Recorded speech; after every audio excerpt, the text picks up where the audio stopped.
getting quite a lot of tour buses coming in here, because I think a lot of the tour guides, they obviously want their guests to meet the Highland cows, so this seems like quite an obvious place for them to do that. We get lots of wee tours, sort of private tours, big buses. Oh yeah, no, we have a huge demand for people coming in, and a lot of the drivers too. They like the coffee as well, so they make sure this is on their stop list. Yeah, I mean, you're not actually charging anybody here anyway to see and pet the cows and feed them, are you? No, that's it. We just know if we gate, people can walk down to see them, and obviously we've got coffee and cakes and souvenirs if folk want to get something. But no, it's always just you can just come in and see them. They shed the coat in the springtime, and quite often you'll see little birds on their back. You'll pulling the coat out, okay, and they use it for their nest. We shear the sheep once a year, whereas the cows they lose the coat each year. And but I know we test them the other day, so 2 of them are pregnant again for next year. Really?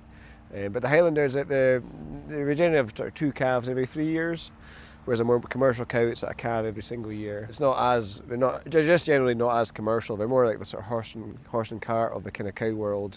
Like in the past, folk would milk them. Like your grandfather, they would sometimes milk a Highland cow, and it's got really good milk.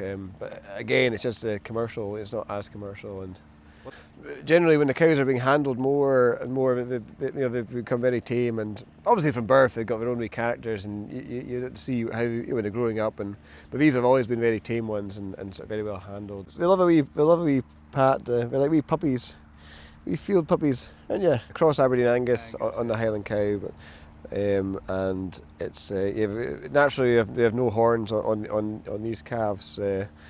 Well, let's take a little wander up and have a look in the actual calf itself. Can I be close to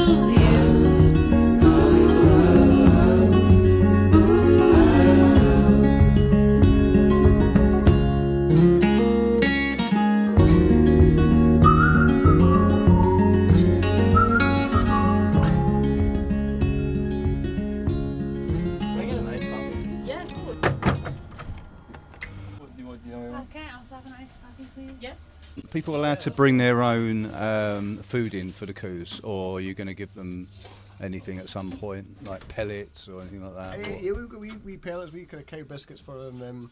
Sometimes people try and take sort of their own sort of things, but there's a possibility the cow's choking on. But wee biscuits are just perfect. We have wheat and minerals. The biscuits are just ideal, and we sort of sell them in the shop here.